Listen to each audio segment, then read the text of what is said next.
Hello, believers, non-believers, and everyone in between. You're listening to Stories with Sapphire. I am Sapphire Sandalo. Now get cozy and open your mind because it's story time.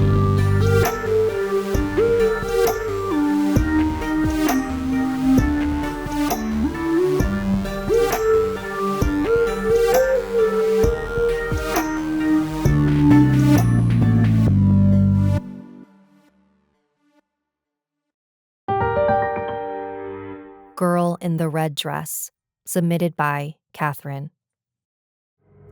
When I was 16 years old, my father died and my mother decided she wanted us to move back to the Philippines so she could be closer to her family.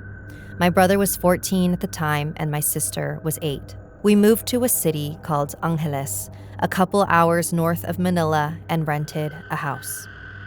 As in all haunted house stories, this house had not been lived in for quite some time, and the rent was rather cheap.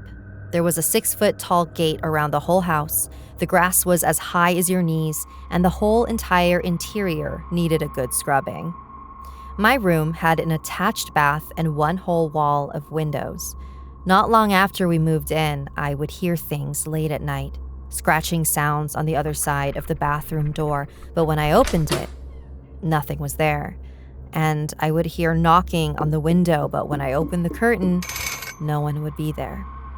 As I said, the house was walled in, so there was no way to knock on the window unless you were already inside the gate, which we always locked at night. I told my family what I heard, but they didn't believe me. We had been living there maybe a year before someone else heard something too. My friend Joe was staying the night one time, and we were sitting in my room with the door closed, talking. It was past midnight and everyone should have been in bed.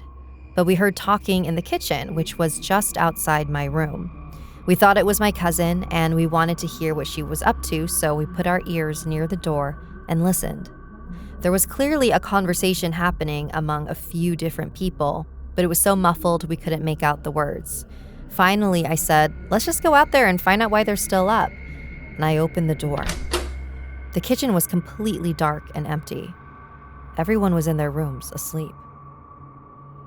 Then, people started seeing the girl.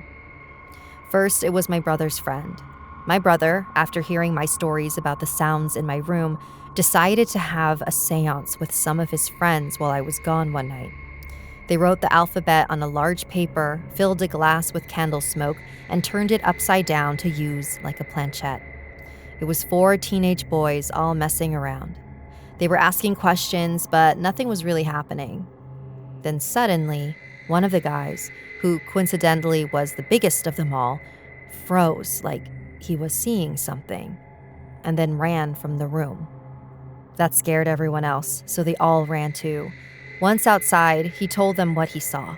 Standing in the bathroom door was a girl in a red dress, holding onto the doorknob and looking into the room at the boys. He said she was 12 or 13. When my brother told me this, I figured he was just trying to scare me. After all, I had never seen anything, so I just ignored him. A while later, I had a birthday party at the house. A friend of mine, Jordan, got drunk at the party. Because it was a family affair and I didn't want him to get into trouble, I put him in my room and told him to stay there until he sobered up. He was drunk enough to just slump over on my bed and go to sleep. Later that night, I came in to check on him. The room was dark, except for the light coming in from the bathroom. And Jordan was sitting in the bathroom doorway, one leg inside the bathroom, one leg in the bedroom. And he was facing into the bathroom, talking to himself. I touched his shoulder, and he looked at me and appeared startled, then looked back into the bathroom, and then back at me. I asked who he was talking to. "I thought I was talking to you," he said. I just laughed it off because he was so drunk. The next day, he came over and I reminded him of what happened. I was making fun of him, really, but he was completely serious when he told me that he had been having a conversation with a girl in the bathroom that he mistook to be me. He said he had been sitting there when he heard someone ask him, "What are you doing here?" And he looked and saw a teenage girl in a red dress sitting on the toilet seat. I had also been wearing a red dress that night, so in his drunken haze, he assumed it was me. He said, "I'm here for your birthday party, duh." But she just kept asking questions about why he was there. Then I walked in, and he realized he hadn't been talking to me at all. So now I was getting a little frightened. There had been 2 instances of people seeing a girl in a red dress in the bathroom. But I wasn't prepared to believe him, and I asked him why he would see her and I wouldn't. He told me he sees ghosts all the time. He said there was another ghost in the house, a tall man who walks around the perimeter of the house, inside the gate as if he's patrolling there. That made me think of the knocks I hear at the window. Then he told me a story about our other friend's house. Our friend Alton lived in a really nice brand new house. Jordan said that when he went over there for the first time, he was accosted by an old man with a bushy beard who carried a machete. The man was angry and shouting at him to get out, get out. For some reason, the man only stayed in the backyard, so Jordan just went inside to get away. He didn't tell Alton about it because he didn't want to seem crazy. Well, when Jordan left, I called Alton and told him the story. Alton was very unsettled. "Are you messing with me?" he kept asking me, and I insisted I wasn't. Then he told me that their maid had also seen the man with the beard and the machete. The maid was in the backyard cleaning when the man ran up on her, screaming for her to get out. She, of course, started screaming and ran inside and locked the door, and they put the whole house on lockdown until the police could confirm there was no one on the premises. So after that, I believed that Jordan saw what he saw. I became too scared to sleep in the room anymore because I didn't want to wake up one night and see her, so I started sleeping in my mom's bed. She still didn't believe any of it, but she let me sleep there, even though I was 17. Finally, though, she had to face the truth. We went on a little vacation, and my aunt and uncle stayed at our house while we were gone. We came home pretty early in the morning, and when my mom opened the front door, my aunt and uncle were both sleeping on the floor of the living room. She woke them up and asked why they were sleeping there. My aunt said, "You have no idea what's been happening in Catherine's room."